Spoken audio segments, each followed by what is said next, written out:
आरोग्य केंद्राचा जर विचार करायचा झाला त्या केंद्रामध्ये सध्या परिस्थितीला वेळेत डॉक्टर उपलब्ध नाही.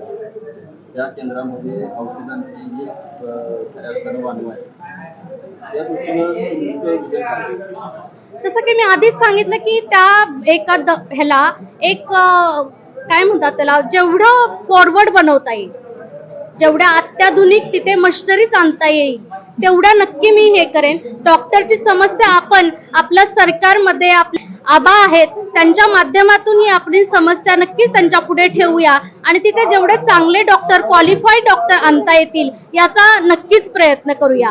त्याचबरोबर की आपण एक जिल्हा, आता आपण पीएचसी तर आहेच, पण आपल्या भागामध्ये उपजिल्हा रुग्णालय कसं आणता येईल. आपण पंचायत समिती सदस्य असताना नक्कीच बोपर्डीच्या आहे ते सजेस्ट केलेलं की एक उपजिल्हा रुग्णालय असावं, तर त्याचं काम एक प्रोसेस मध्ये चालू झालेलं आहे आणि लवकरच आपल्याला तिथे एक उपजिल्हा रुग्णालय बघता येईल. विचार करायला गेलो तर बावधन गटामध्ये बचत गटांची संख्या मोठ्या प्रमाणात आहे.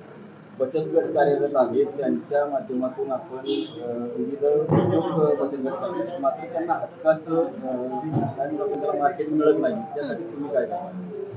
सगळ्यात पहिल्यांदा गावागावामध्ये बचत गट नाहीये, तर आपण ते प्रयत्न करूया की प्रत्येक गावामध्ये कसे बचत गट आणता येतील.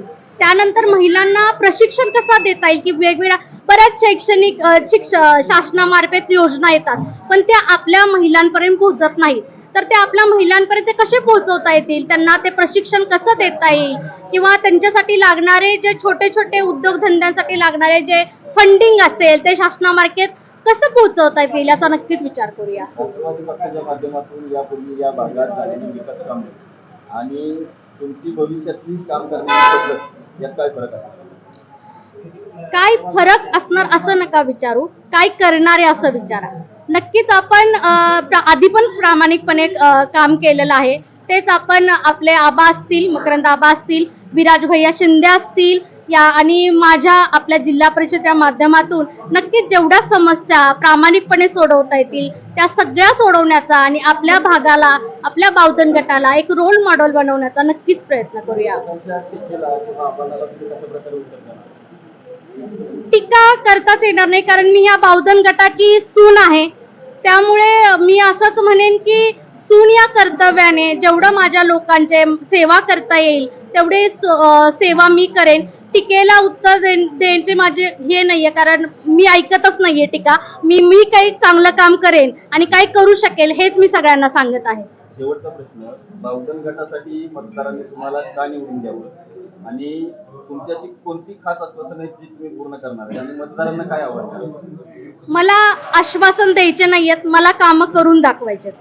सगळ्यात पहिल्यांदा मी पंचायत समिती सदस्य असतानाही सगळा आपला काम करण्याचा प्रामाणिकपणे प्रयत्न केलेला आहे आणि तोही पुढे असाच करत राहीन असं मी आपल्या आज बावधन गटाला वचन देते.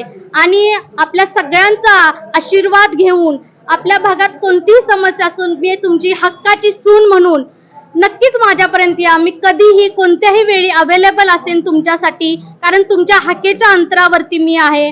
मी आता अजिबात म्हणत नाहीये मी हे करेन ते करेन. तुम्ही माझ्याकडे या, कोणतीही समस्या घेऊन या. माझ्या मार्फत झाली नाही तर आपले मंत्री आमदार मकरंद आबा आहेत त्यांच्या माध्यमातून आपण नक्कीच ती पूर्ण करण्याचा प्रयत्न करूया.